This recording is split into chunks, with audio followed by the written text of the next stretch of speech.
Shalom mtu wa Mungu, kwa majina naitwa Mwalimu Francis.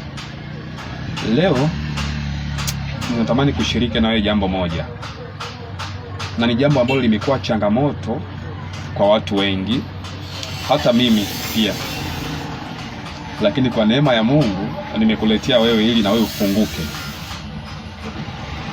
Mara nyingi tumekuwa tukitamani watu watupe matokeo fulani,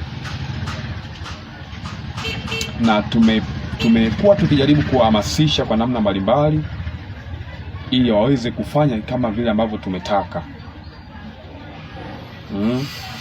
Na namna hizo kwa jina lingine tunaita kuhamasisha.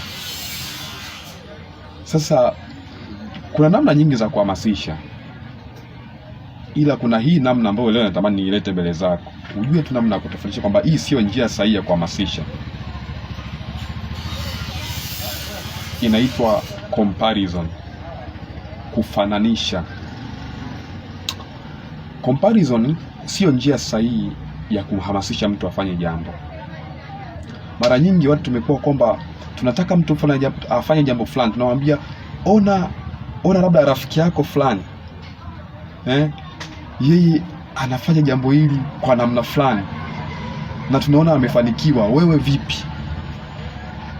Tunaamini kupitia kumfananisha na mtu fulani atafanya sawa sawa na anavyofanya mtu fulani, ili tuone matokeo sawa na tunayoona kwa mtu fulani. Hii njia sio sahihi, kwa sababu mara nyingi imeleta changamoto ya nini? Mtu kujihisi duni, anaona kumbe mimi hamna chochote, kumbe mimi siwezi.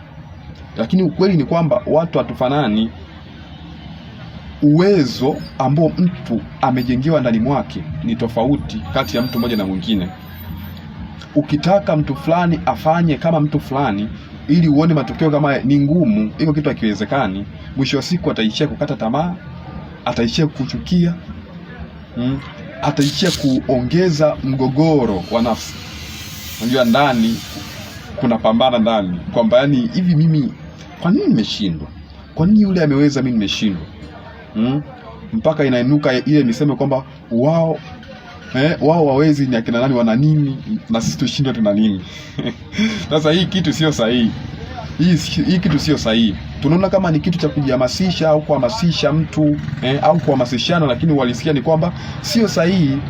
Njia ya kumhamasisha mtu ziko nyingi na sio kumfananisha. Kumfananisha sio njia sahihi. Ukimfananisha unamuua uwezo wake wa ndani. Kwa hiyo ninakushauri kama mtu wa Mungu, usitumie hii njia, sio nzuri. Sio mzuri. Utaishia kuchukiwa, utaishia kuua watu uwezo wao wa ndani. Leo nilikuwa nataka kukumbusha jambo hilo. Barikiwa na Bwana.